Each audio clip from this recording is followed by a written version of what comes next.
Hello everyone, कैसे हैं आप लोग। स्वागत है आपका नर्सिंग पीठ में। तो आज का टॉपिक डिस्कस करने से पहले हमें पता होना चाहिए कि हर सब्जेक्ट में कुछ ऐसे वॉलेटाइल टॉपिक्स होते हैं जो कि एग्जाम पॉइंट ऑफ व्यू से काफी हाई प्रायोरिटी पे रहते हैं।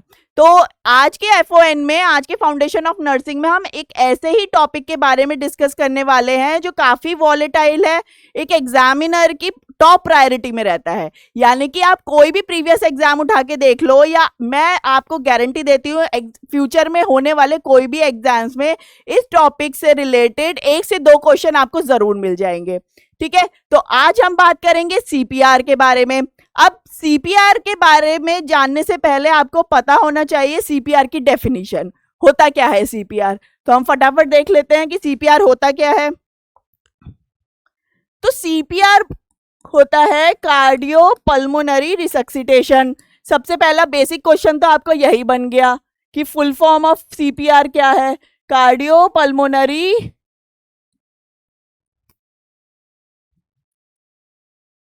रिसक्सिटेशन। ठीक है, तो आपका पहला क्वेश्चन जो बेसिक क्वेश्चन बना है वो फुल फॉर्म बन गई। ठीक है, बेसिक क्वेश्चन क्या हो गया, full form of CPR. Clear है। अब आपको दिख रहा है कि कार्डियोपल्मोनरी रिसक्सिटेशन में हमारे 2 वाइटल ऑर्गन्स इन्वॉल्व हो रहे हैं। ठीक है, क्या हो रहा है सीपीआर में, हमारे 2 वाइटल ऑर्गन्स इन्वॉल्व हो रहे हैं, एक कार्डियो और एक पल्मोनरी। ठीक है, यानी कि हार्ट और लंग्स। चलिए, ये दोनों क्या है, हमारे 2 वाइटल ऑर्गन्स बॉडी के। अब सीपीआर का गोल क्या है, गोल ऑफ सीपीआर क्या है, अगर मैं पूछूं कि भाई सीपीआर का गोल क्या है, करना क्यों पड़ रहा है, तो सीपीआर का गोल है कि जो ऑक्सीजन है, ठीक है, जो ब्लड में ऑक्सीजन है वो ब्रेन तक पहुंच जाए। ठीक है, क्या है इसका goal, to provide O2 to brain. ठीक है, अब ये इंपॉर्टेंट क्यों है, क्योंकि अगर ब्रेन तक ऑक्सीजन नहीं पहुंची तो क्या हो जाएगा, ब्रेन हो जाएगा डेड। ठीक है, अब ब्रेन डेड हो जाएगा, फिर कोई मतलब नहीं है भाई, आप जीवन नहीं बचा पाएंगे पेशेंट का। क्लियर है, ऑक्सीजन अगर लो हो गई, ऑक्सीजन सप्लाई अगर लो हो गई तो वो क्या करा देगा, वो करा देगा ब्रेन डेड। क्लियर है, इसलिए आप किसी किसी बुक में देखोगे कि सीपीआर की जगह सीसीपीआर भी लिखा है। क्या लिखा होता है, कुछ बुक्स में आपको मिल जाएगा सीसीपीआर। क्लियर है, सीसीपीआर। अब ये सीसीपीआर क्यों बोल रहे हैं, सीसीपीआर क्यों बोल रहे हैं, इस सी से मतलब है सेरेब्रल परफ्यूजन।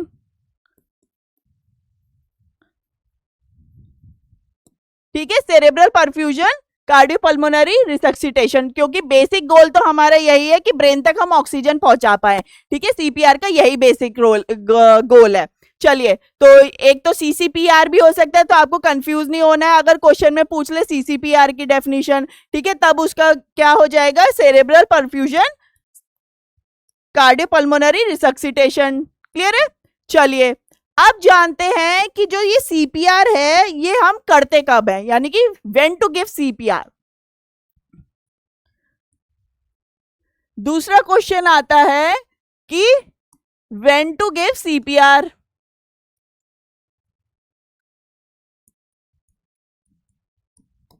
क्लियर है, तो अब सीपीआर कब दे रहे हैं, सीपीआर हम कार्डियक अरेस्ट जैसी सिचुएशन में देते हैं। कब देते हैं, कार्डियक अरेस्ट वाली सिचुएशन में। ठीक है, कब दे रहे हैं कार्डियक अरेस्ट में। क्लियर है। अब आपको एक चीज ध्यान से सुननी है, ये क्वेश्चन पूछा जा चुका है, प्रीवियस ईयर में पूछा गया था कि आप सीपीआर कब नहीं दोगे। ठीक है, तो कभी भी हार्ट फेलियर वाली सिचुएशन में हम सीपीआर नहीं देते हैं, सीपीआर नहीं देते हैं। ठीक है, अब आप पूछोगे कि मैडम हमें पता कैसे चलेगा कि कब उसे कार्डियक अरेस्ट हुआ है और कब उसको हार्ट फेलियर हुआ है। तो कार्डियक अरेस्ट के जो है वो हमारे 3 कार्डिनल साइंस हैं, यानी कि अगर वो 3 कार्डिनल साइंस आपको दिख गए तब स्टार्ट कर देना है सीपीआर। ठीक है, इसको पता करने के लिए हमारे पास 3 कार्डिनल साइंस होते हैं, साइन एंड सिम्टम्स प्रेजेंट होते हैं, ठीक है। चलिए वो साइन एंड सिम्टम्स क्या है, तो कार्डिनल साइन एंड सिम्टम्स क्या होते हैं, सबसे पहला होता है अनरेस्पॉन्सिवनेस,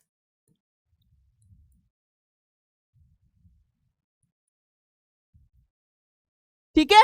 यानी कि आपको जो पर्सन है अगर उसको कार्डिक अरेस्ट हुआ है तो आपको वो अनरिस्पॉन्सिव मिलेगा, कोई रिस्पॉन्स नहीं देगा, पहला कार्डिनल साइन ये हो गया। फिर हो गया आपको उसकी पल्स नहीं मिलेगी, ठीक है, नो पल्स। और तीसरा है आपको उसका रेस्पिरेशन नहीं मिलेगा,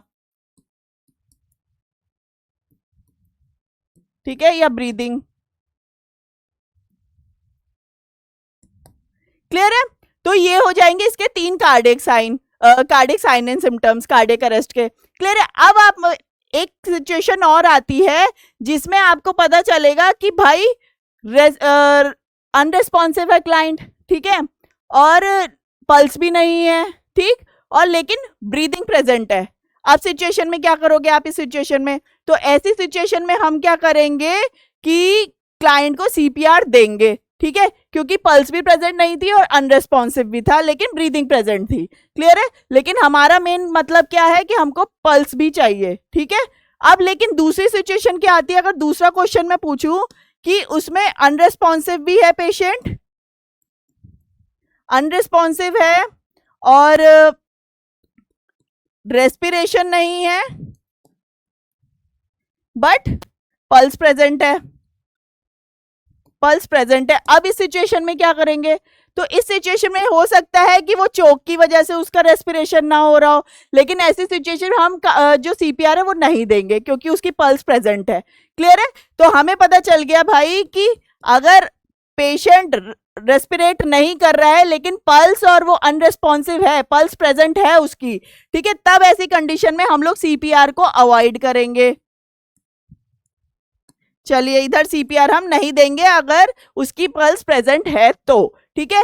रेस्पिरेशन एब्सेंट है, सिर्फ इसकी वजह से हम उसको सीपीआर नहीं देंगे क्योंकि हो सकता है कि रेस्पिरेशन उसका नहीं है, ब्रीदिंग नहीं है, वो हो सकता है चोकिंग की वजह से भी हो सकता है उसके मुंह में एयरवे में कुछ जाके अटक गया हो, तो आपको दूसरा मैन्यूवर फॉलो करना पड़ेगा जिसे हम बोलते हैं हिमलिक मैन्यूवर, ठीक है। चलिए अब नेक्स्ट देखते हैं, तो नेक्स्ट होता है कि सीपीआर क्या स्टेप्स क्या है, ठीक है। आपको पता चल गया आपका पेशेंट तीनों कार्डिनल साइंस प्रेजेंट है, आपको पता है कि भाई अब इसे सीपीआर देना पड़ेगा। अब इसका एक सीक्वेंस होता है, ठीक है, उसके लिए एक निमोनिक है डॉक्टर्स सीपीआर।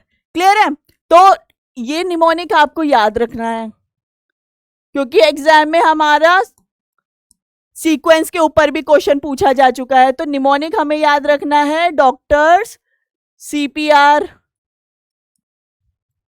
क्लियर है, तो पहला डी से क्या है, डी से है डेंजर, यानी कि डेंजर से मतलब है कि सीन सेफ्टी। क्लियर है, तो डी से क्या हो गया हमारा सीन सेफ्टी, डी से हो गया सीन सेफ्टी,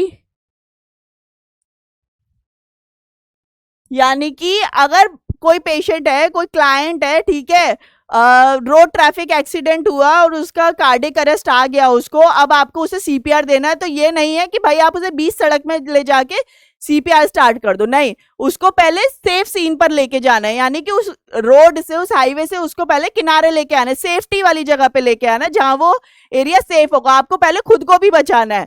20 सड़क में आप देना शुरू कर दोगे सीपीआर तो हो सकता है अगला ट्रक आके आपका एक्सीडेंट कर दे। क्लियर है, तो खुद को डेंजर में नहीं डालना है, पहले डेंजर से निकालना है अपने आप को भी और उस क्लाइंट को भी। क्लियर है, तो ये डी से हो गया डेंजर यानी कि सीन सेफ्टी।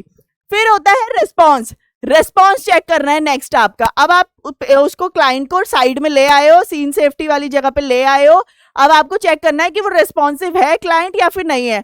अब रेस्पॉन्स कैसे चेक करोगे, आप टैप करोगे पेशेंट के शोल्डर पे, ठीक है, टैप करोगे शोल्डर पे, और यहां पे हम यूज करते हैं टेक्टाइल,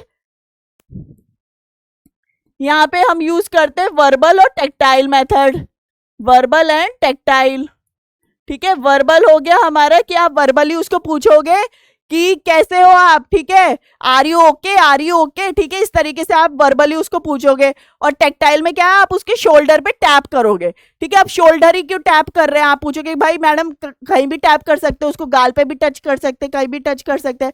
शोल्डर एक ऐसा प्लेस है कि वो आप चाहे वो मेल हो चाहे वो फीमेल हो, ठीक है, किसी भी जेंडर के पर्सन को आप शोल्डर पे टैप कर सकते हो इजीली, वो ऑफेंसिव नहीं होगा, ठीक है। उससे क्या होगा कि आपको सेंस ऑफ ऑफेंडिंग नहीं लगेगा उस पर्सन को, क्लियर है। तो इसलिए shoulder is a safe side हमारी टैप करने के लिए, तो आप हमेशा उसके शोल्डर पे टैप भी करोगे, वर्बली भी पूछोगे। अब अगर पेशेंट आपको पता चल गया कोई रिस्पॉन्स नहीं देना है, अब आपका अगला स्टेप होगा सेंड फॉर हेल्प, ठीक है। अब आपको शाउट करना है अगले बंदे को, जो भी सड़क पे और लोग मौजूद है उनको बोलना है कि भाई एम्बुलेंस बुलाओ, ठीक है, उनको बोलना है कि हेल्प बुलानी है, ठीक है। या तो आप कॉल कर दो फटाफट एम्बुलेंस को 108 दबा के, या फिर किसी साथ वाले बंदों को बोल दो कि भाई एम्बुलेंस बुला दो। अब इसमें भी दो कंडीशन है, अगर आप हॉस्पिटल में हो, ठीक है, हॉस्पिटल में कार्डियक अरेस्ट आ गया किसी पर्सन को, तब आप वहां पे चिल्लाओगे, तब आप वहां पे क्या करोगे, आप वहां पे बोलोगे कोड ब्लू, ठीक है। ऐसी emergency cardiac arrest medical emergency वाली सिचुएशन में हम यूज करते हैं कोड ब्लू, अगर तो आप हॉस्पिटल में हो, ठीक है, इन हॉस्पिटल, तब आप बोलोगे कोड ब्लू, ठीक है। और अगर आप बाहर हो, आउटसाइड हॉस्पिटल हो, आउटसाइड हॉस्पिटल हो, तब आप बुलाओगे ambulance, call for ambulance, clear है। चलिए अब आपने ये दो काम कर दिया, अब नेक्स्ट स्टेप आएगा आपका एयरवे चेक करना, ठीक है। Doctors air AB sorry doctor CPR, ठीक है। तो इसमें क्या होगा, डॉक्टर्स सॉरी एयरवे में आप क्या चेक करोगे, उसका एयरवे अलाइन है या नहीं है। अब एयरवे अलाइन करने के लिए आपको सबसे पहले क्लाइंट को लिटाना होगा एक फ्लैट सरफेस पे, क्लियर है। फ्लैट सरफेस पे लिटा दिया, अब आप चेक कर रहे हो, दो मेथड से एयरवे चेक करेंगे। दो मेथड क्या है, वो दो मेथड होते हैं, एक होता है हेड टिल्ट चिन लिफ्ट,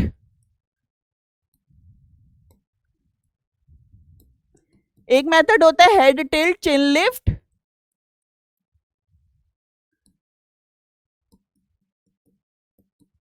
और दूसरा होता है जॉ थ्रस्ट, ठीक है। अब इन दो मेथड में से आप कोई भी मेथड यूज करके आप उसका एयरवे अलाइनमेंट कर सकते हो, एयरवे को ओपन कर सकते हो। लेकिन ध्यान रखना है कि अगर मैंने जैसे आपको एग्जांपल में बताया कि रोड ट्रैफिक एक्सीडेंट का क्लाइंट था, उसे सीपीआर देना है। अब हो सकता है कि उसका एक्सीडेंट हुआ, उसकी वजह से हो सकता है उसकी स्पाइनल इंजरी या फिर स्पाइनल कॉर्ड में इंजरी हो गई हो, नेक में कोई इंजरी हो गई हो।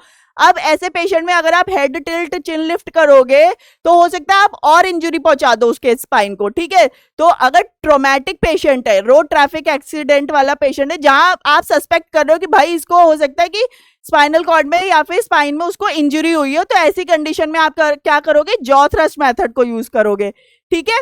और अगर नॉर्मल है कि हाँ सडनली गिर गए थे, चोट नहीं लगी, आपको लग रहा है कि ट्रॉमा वाला कोई सीन नहीं है, उसमें आप हेड टिल्ट चिन लिफ्ट मेथड को यूज कर सकते हो। फिर नेक्स्ट आता है हमारा ब्रीदिंग, ठीक है। अब ब्रीदिंग के लिए क्या करेंगे, ब्रीदिंग के लिए हम याद रखते हैं लुक लिसन एंड फील, ठीक है। इसमें आपको क्या करना है, देखना है कि उसका चेस्ट अप एंड डाउन हो रहा है या नहीं हो रहा है, सुनना है, ठीक है, ब्रीदिंग को सुनना है, आवाज आ रही है नहीं आ रही है सांस लेने की, और फील करना है, ठीक है। आप क्या करोगे, आप ये तीनों काम जो है, ये तीनों चीजें आप एक ही साथ कर लोगे। उसमें क्या करोगे, आप पेशेंट उस क्लाइंट के पास जाओगे, उस पेशेंट के पास जाओगे, अपना जो सर है, अपना जो कान है उसके नाक के पास रखोगे, और इस साइड से ही, हेड साइड से ही आप उसकी चेस्ट को देखोगे। तो ये हो गया लुक, ठीक है, कि चेस्ट अप डाउन हो रही है या नहीं हो रही है, ठीक है। अब आप सुन रहे हो, आपको आवाज आ रही होगी अगर वो सांस ले रहा होगा या नहीं ले रहा होगा, क्लियर है। फिर फील क्या करोगे, आप क्या करेंगे कि जो क्लाइंट है उसकी जो रेस्पिरेशन और एक्सलेशन है उसको फील करोगे अपने गाल के पास, क्लियर है। तो ये हो गया लुक लिसन एंड फील। अब नेक्स्ट क्या रहेगा, अगर ये सब अनरेस्पॉन्सिव, अगर आपको वो तीनों कार्डिनल साइंस मिल जाते हैं कि पल्स भी नहीं है, सांस भी नहीं ले रहा है और कार्डिक अनरेस्पॉन्सिव भी है, तब आप स्टार्ट कर दोगे नेक्स्ट सीपीआर, ठीक है। अब सीपीआर देने के लिए भी हमारे पास एक निमोनिक है जिसे हम बोलते हैं कैब, ठीक है। सीपीआर कैसे देंगे, उसके लिए हमें याद रखना है ये निमोनिक वो है कैब, क्लियर है। अब कैब में क्या है, आपकी प्रायोरिटी क्या रहेगी, जैसे हमारा एक निमोनिक रहता है प्रायोरिटी बेसिस पे जिसे हम बोलते हैं एबीसी, ठीक है, ये हमारा रहता है प्रायोरिटी, ठीक। तो इसमें क्या होता है, ए से होता है एयरवे, बी से होता है ब्रीदिंग और सी से होता है सर्कुलेशन। ठीक है, लेकिन सीपीआर में क्या होता है, सीपीआर में ये सीक्वेंस बदल जाता है। सीक्वेंस में सबसे पहली आपकी प्रायोरिटी होती है सर्कुलेशन, ओ सॉरी कंप्रेशन। ठीक है, तो सर्कुलेशन और कंप्रेशन जो है वो हमारी प्रायोरिटी क्यों है, क्योंकि जितना भी ब्लड उसके हार्ट में पहले से प्रेजेंट है, ठीक है, वो आप कंप्रेस करके जो भी ऑक्सीजन, जो उस ब्लड में ऑक्सीजन है, वो आप ब्रेन तक पहुंचा दो। ठीक है, बाकी असिस्टेंस आपको आता रहेगा, बाकी हेल्प आपकी आती रहेगी, लेकिन आप कंप्रेस करके जो भी थोड़ा बहुत ऑक्सीजन उसके ब्लड में प्रेजेंट है, थोड़ा बहुत आप ब्रेन तक उसके पहुंचा दो, ताकि ब्रेन डेड ना हो। इसलिए हमारे यहाँ पे सीक्वेंस हो जाता है चेंज। यहाँ हम यूज करते हैं CAB। तो आपकी पहली प्रायोरिटी है कंप्रेशन, ठीक है, कंप्रेशन, देन एयरवे, और उसके बाद है ब्रीदिंग। क्लियर है? अब एक एक करके देखते हैं भाई।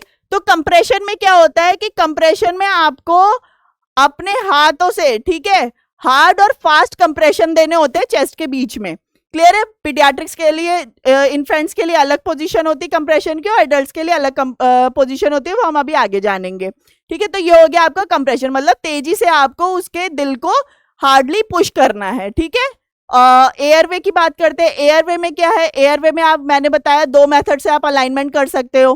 ठीक है, तो जैसे ही आप अलाइनमेंट कर दोगे एयरवे का, नेक्स्ट आप बढ़ जाओगे ब्रीदिंग में। ब्रीदिंग में हम क्या होता है कि 2 मतलब ब्रेथ देते हैं। ठीक है, मैनुअल ब्रेथ देते हैं, माउथ टू माउथ दे सकते हैं। क्लियर है? तो आपको कंप्रेशन करना है, फिर एयरवे अलाइन करना है, और उसके बाद ब्रीदिंग देनी है।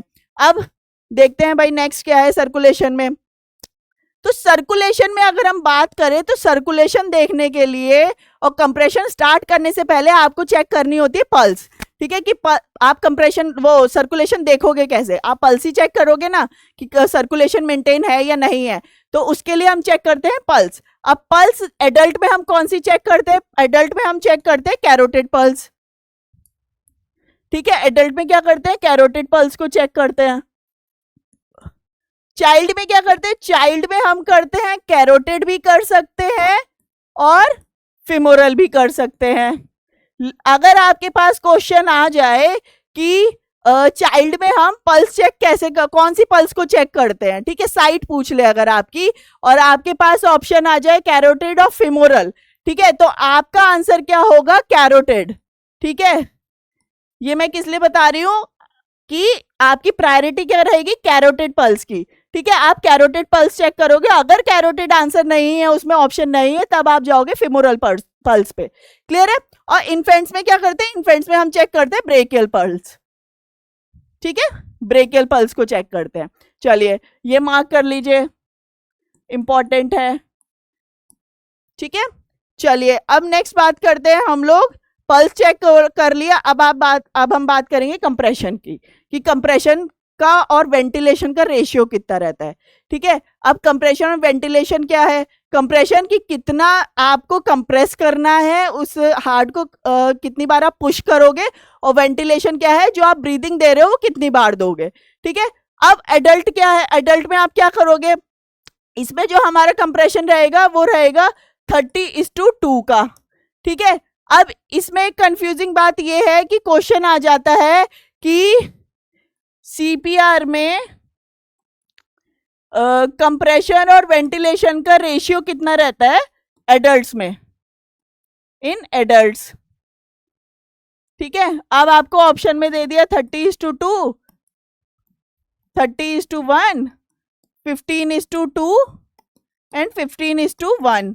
ठीक है, अब आप सोच रहे होंगे भाई, ठीक है, और अगर उन्होंने पूछ लिया और स्पेसिफिकली कि 2 रेस्क्यूरर हैं, रेस्क्यूरर कौन होते हैं, जो फर्स्ट एड दे रहे हैं। ठीक है, यानी कि आप अकेले और आपका दोस्त भी था साथ में और कोई और गिर गया, तो आप 2 लोग रेस्क्यूरर हो गए। ठीक है, लेकिन अभी आप अकेले ही थे पार्क में, आप अकेले घूम रहे थे, तो आप सिंगल रेस्क्यूरर हो गए। क्लियर है? तो जो फर्स्ट एड दे रहा है, जो कंप्रेशन, जो सीपीआर देने वाला है, नंबर ऑफ पर्सन होता है रेस्क्यूरर। चलिए, तो 2 रेस्क्यूरर हैं, तो इसमें कंप्रेशन और वेंटिलेशन का रेशियो क्या होगा। ठीक है, तो एडल्ट में आपको हमेशा याद रखना है, इसमें चाहे सिंगल रेस्क्यूरर हो चाहे डबल रेस्क्यूरर हो, कभी भी कंप्रेशर और वेंटिलेशन का रेशियो जो है वो चेंज नहीं होता है। क्लियर है? वो चेंज होता है हमेशा पीडियाट्रिक्स में। ठीक, हमेशा आपका जो ये रहेगा रेशियो वो रहेगा 30:2 का रेशियो। क्लियर है? चलिए, अब अगर इन्फेंट्स की बात करें, ठीक है, चाइल्ड और इन्फेंट्स हैं, अब इसमें अगर रेस्क्यूरर जो है वो सिंगल है, एक ही रेस्क्यूरर प्रेजेंट है, तब तो इसका हो जाएगा रेशियो हमारा 30:2। ठीक है, for one rescuer, for one rescuer. Clear है? लेकिन अगर रेस्क्यूरर दो है तो रेशियो हो जाएगा हमारा 15:2। क्लियर है? ये कब हो जाएगा? दो रेस्क्यूरर में, यानी कि सीपीआर देने वाले दो लोग हैं। तो ये याद रखना है कि भाई इन्फेंट एडल्ट में तो सेम रहेगा, चाहे सिंगल हो चाहे डबल हो। ठीक है, चाहे एक ही रेस्क्यूरर हो या फिर दो रेस्क्यूरर हो। ठीक है, वो रहेगा हमारा 30:2। लेकिन इन्फेंट या चाइल्ड में चेंज हो जाएगा, और वो क्या हो जाएगा, अगर सिंगल रेस्क्यूरर है तब हो जाएगा 30:2 और डबल रेस्क्यूरर है तो हो जाएगा 15:2। क्लियर है? चलिए नेक्स्ट देखते हैं। नेक्स्ट आता है डेप्थ ऑफ कंप्रेशन। आप कंप्रेशन दे रहे हो तो आप कितना दबाओगे। ठीक है, हमें ये तो पता चल गया कि भाई हार्डली हमें प्रेस करना है, हमें हार्डली पुश करना है चेस्ट को। ठीक है, लेकिन कितना दबाना है, ठीक है, ये भी पता होना चाहिए। ऐसा नहीं कि आपने पूरी ताकत लगा दी और तोड़ दी उसकी रिब्स। ठीक है, नहीं, तो डेप्थ ऑफ कंप्रेशन भी आपको पता होना चाहिए। तो एडल्ट की अगर मैं बात करूं तो एडल्ट में हम कितना कंप्रेस करते हैं, एडल्ट में हमारा कंप्रेशन होता है 2 इंचेस। ठीक है, 2 इंचेस। और अगर रेंज में देखूं तो रेंज हम बोल सकते हैं 2 to 2.4 इंचेस। ठीक है, अब इसमें क्वेश्चन कैसे आया हुआ है, इसमें क्वेश्चन पूछा गया था कि मिनिमम डेप्थ ऑफ कंप्रेशन कितना है, मिनिमम डेप्थ ऑफ कंप्रेशन। ठीक है, पूछ लेगा कि मिनिमम डेप्थ ऑफ कंप्रेशन।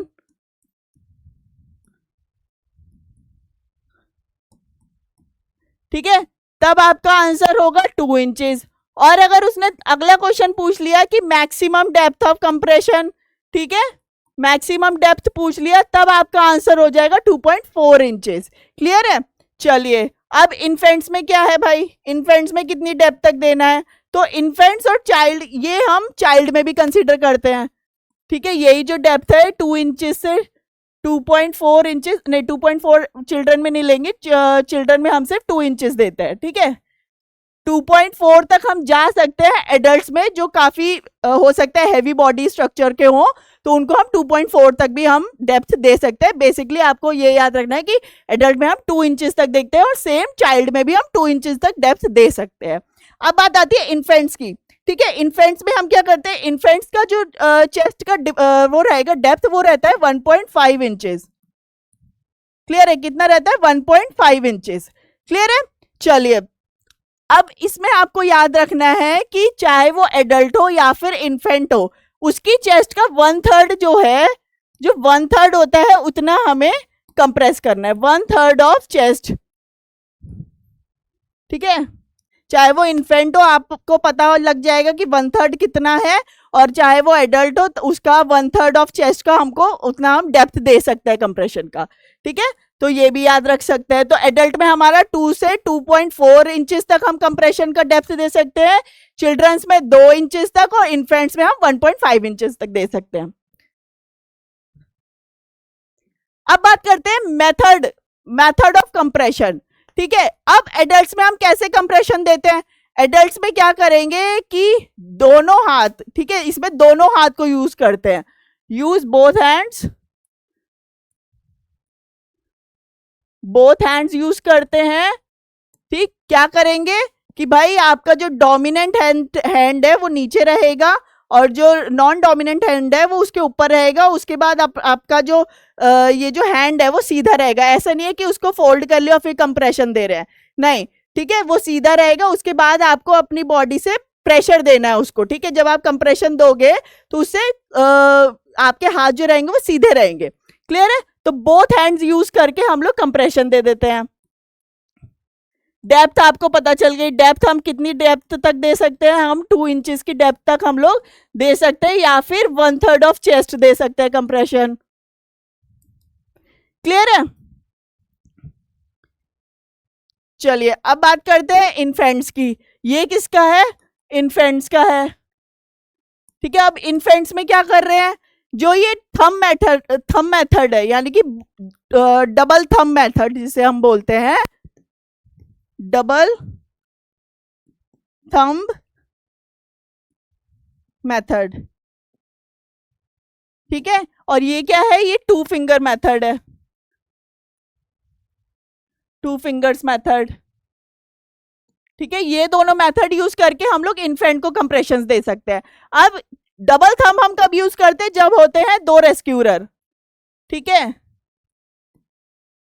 ठीक है, डबल थंब हम कब यूज कर रहे हैं? जब 2 रेस्क्यूरर है। और 2 फिंगर्स मेथड हम कब यूज करते हैं? जब एक ही रेस्क्यूरर होता है।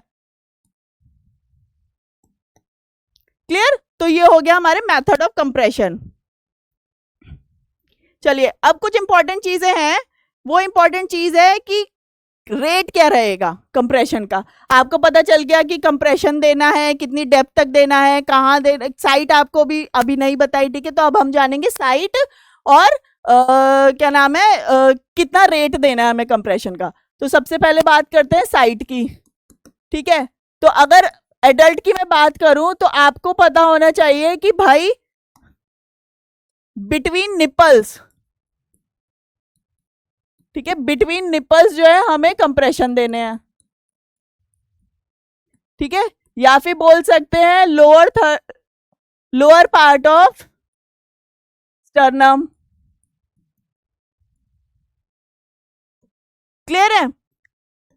अब बात करें अगर इन्फेंट की, इन्फेंट्स में क्या साइट रहेगी?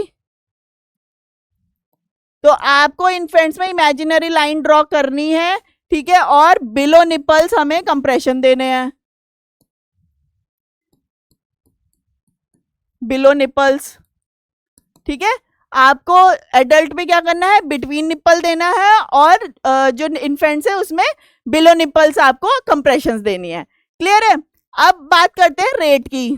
ठीक है, ये भी इंपॉर्टेंट है भाई, सबसे ज्यादा क्वेश्चंस पूछे जाते हैं इससे। तो रेट क्या रहेगा कंप्रेशन का? वो एडल्ट हो चाहे इन्फेंट हो, वो सब में सेम रहेगा। वो रहेगा 100 to 120 कंप्रेशंस पर मिनट। ठीक है, सीपीएम क्या है? कंप्रेशंस पर मिनट। आपको 100 से 120 कंप्रेशन देने 1 मिनट के अंदर। ठीक है, जो आप कंप्रेशन दे रहे हो, ठीक है, जो आप डेप्थ मेंटेन कर रहे हो, वो कितना देना है 1 मिनट के अंदर? 1 मिनट के अंदर आप 100 से 120 कंप्रेशन दे सकते हो। क्लियर है? चलिए अब कुछ बात करते हैं प्रीवियस ईयर में पूछे गए क्वेश्चंस की। ठीक है, तो फर्स्ट क्वेश्चन बोल रहा है to provide chest compression the rescuer should select which of the following landmark in adult victim. तो ऑप्शन ए है between the nipple line, option B upper part of sternum, option C lower half of sternum, and option D none of the above. ठीक है, तो हमने अभी जाना जैसे कि कौन सी साइड पे हम लोग जो क्लाइंट है जो एडल्ट है, ठीक है, इसमें पूछा है एडल्ट विक्टिम का, तो उसको हम कौन सी साइड पे कंप्रेशन देते हैं? तो हमारे पास ये तो गलत ऑप्शन है। ठीक है, फिर दूसरा अपर पार्ट ऑफ स्टर्नम भी गलत है। ठीक है, हमारे पास हमने दोनों ही चीजें पढ़ी है कि बिटवीन द निपल लाइन भी दे सकते हैं और लोअर हाफ ऑफ स्टर्नम भी दे सकते हैं। तो अगर मैं प्रायोरिटी बोलूं, ठीक है, हमारे पास दोनों करेक्ट आंसर है, लेकिन अगर प्रायोरिटी पे बोलूं तो एग्जैक्टली हमको जो बता रहा है वो है lower half of the sternum, यानी कि हमारी प्रायोरिटी रहेगी कि हम स्टर्नम के लोअर हाफ पे हम उसको कंप्रेशंस दें। ठीक है, बिटवीन द निपल लाइन हो सकता है वो उसका लोअर हाफ ना हो। क्लियर है? तो आपकी प्रायोरिटी क्या रहेगी? लोअर हाफ ऑफ स्टर्नम में हमें कंप्रेशंस देने हैं। नेक्स्ट क्वेश्चन देखते हैं, maximum depth of chest compression in adult victim to prevent the complication of rib fracture. ठीक है, हम बात करी थी हमने डेप्थ ऑफ उसकी कंप्रेशंस की। ठीक है, तो एडल्ट में मैंने बताया था 2 इंचेस टू 2.4 इंचेस तक हम कंप्रेशन की डेप्थ को दे सकते हैं। क्लियर है? बट इसमें पूछ लिया आप सेंटीमीटर्स में। ठीक है, तो 2 और 2.4 क्या है भाई? वो पहुंच जाएगा ऑलमोस्ट 5 सेंटीमीटर तक। ठीक है, 5 सेंटीमीटर तक हम लोग कंप्रेशंस दे सकते हैं। बट इस क्वेश्चन में क्या पूछा है कि maximum depth of chest compression in adult victim to prevent the complication of rib fracture, यानी कि रिब फ्रैक्चर से बचाना है हमको। ठीक है, तो मैक्सिमम डेप्थ क्या हो सकती है? तो मैक्सिमम आप 5 सेंटीमीटर दे रहे हो तो वो सेफ है, लेकिन अगर आपने जैसे ही 6 सेंटीमीटर दे दिया तो वहां पे रिफ्रैक्चर हो जाएगा। तो करेक्ट आंसर हो जाएगा हमारा बी। ठीक है, चलिए नेक्स्ट क्वेश्चन देखते हैं। नेक्स्ट क्वेश्चन है, while performing cardiopulmonary resuscitation the nurse palpates for a pulse, which of the following sites is best for checking the pulse during CPR? चलिए, तो पहला आंसर है हमारा फिमोरल आर्टरी। तो फिमोरल हम किस में कर रहे थे? चिल्ड्रंस में। ठीक है, नेक्स्ट आता है बी कैरोटिड, तो वो हम कर रहे थे एडल्ट्स में। ठीक है, रेडियल आर्टरी हम यूज नहीं कर रहे थे, ब्रेकियल हम कर रहे थे इन्फेंट्स में। ठीक है, तो हमारे पास तो भाई 3 आंसर सही है। तो अब ये देखिए कि अगर इसमें मेंशन नहीं किया है, कोई भी एज ग्रुप मेंशन नहीं किया है, तो आपको याद रखना है अगर एज ग्रुप मेंशन नहीं है तो वो हमेशा किसी एडल्ट के बारे में ही पूछ रहा है। ठीक है, इसमें मेंशन नहीं किया कि चाइल्ड है या इन्फेंट है, तो आप खुद ही कंसीडर कर लो कि भाई ये एडल्ट के लिए पूछ रहा है। तो एडल्ट में हम लोग पल्स कहाँ पैल्पेट करते हैं? वो हम करते हैं कैरोटिड में। ठीक है, तो हमारा करेक्ट आंसर हो जाएगा ऑप्शन बी। क्लियर है? तो ये था हमारा आज का सीपीआर का टॉपिक। आई होप आपको समझ आया हो, और ऐसे इंपॉर्टेंट टॉपिक्स के लिए जुड़े रहिए नर्सिंग पीठ के साथ। Thank you so much.